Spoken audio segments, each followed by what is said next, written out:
Hey guys, and this right here is the OnePlus 7. Great design, great performance, decent battery and decent cameras. So it has been almost 7 days I've been using this device as my primary phone, and it's time for the pros and cons and my experience with this one. So got it for 31,500 Indian rupees, and that makes it 450 US dollars. Amazing price, amazing deal for such amazing phone. Starting things with the build quality and design. On front you are getting this drop notch, which is kinda 2018-ish design, kinda like the OnePlus 6T, and you are getting the same form factors and the same schematics. But I do like this design. I mean, it's not the outdated design, it's on par with the holes and something like this. It's a great design. You're still getting more than 90% screen to body ratio. There's still a tiny chain and tiny notch. Looks great. And this one I'm using is the mirror gray color option. I wish OnePlus had more options for 6/128 gigs like they have red one for 8/256 gigs. I wish OnePlus had some gradient finishes, but this also looks cool.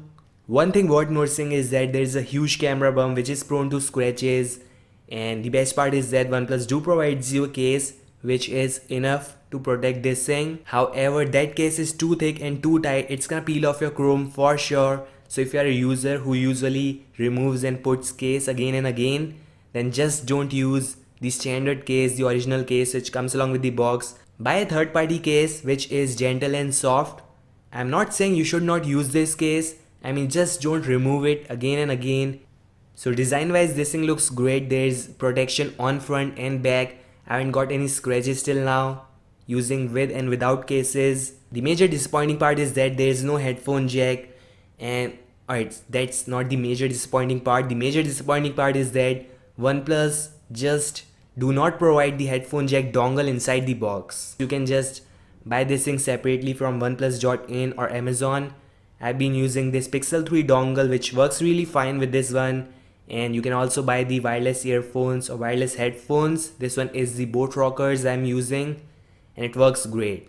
And yes, the speakers are just amazing on this phone. It's loud and clear. You're getting the stereo speakers which works really great. Second thing is the performance. It's fast as flash, and Oxygen OS on top of Android 9.0 Pie is just like icing on the cake. So it is having an amazing performance guys. Play games, watch movies, use your phone as your daily driver, use any other applications, I mean daily applications. Won't give you any lags or hiccups. This thing I promise. So I've been using this 6 gigs of RAM. That's enough cause Oxygen OS optimization, the RAM management is extremely amazing. You can also use the 8 gigs of RAM if you want to be future proof, something like this. But 6 gigs of RAM right now is enough, I think.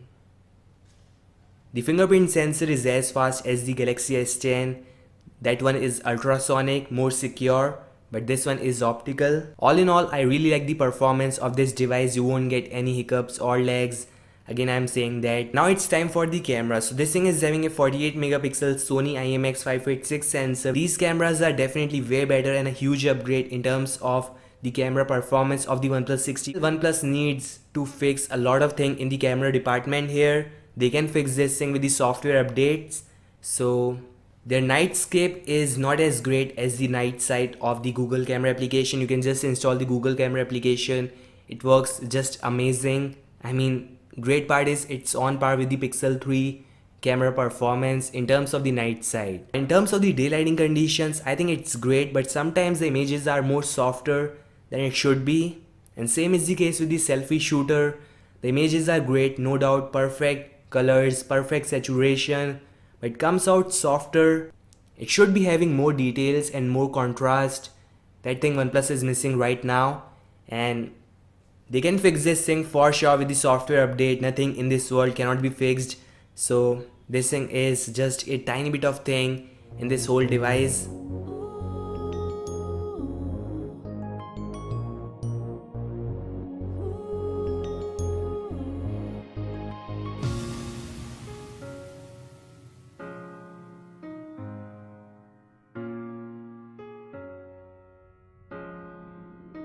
And we gotta let it burn,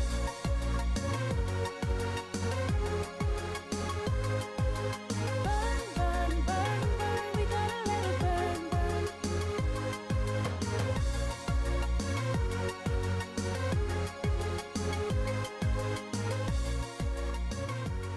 By the way, you can check my full review of the camera with the Google Camera application on this channel right here. And at last, the battery life. So 3700 milliamperes of battery, which is just amazing. It can give you almost 7 to 8 hours of SOT, that is screen on time. And I've done a battery draining test also. It went more than 9 hours. Just imagine, guys. So amazing optimization OnePlus has done.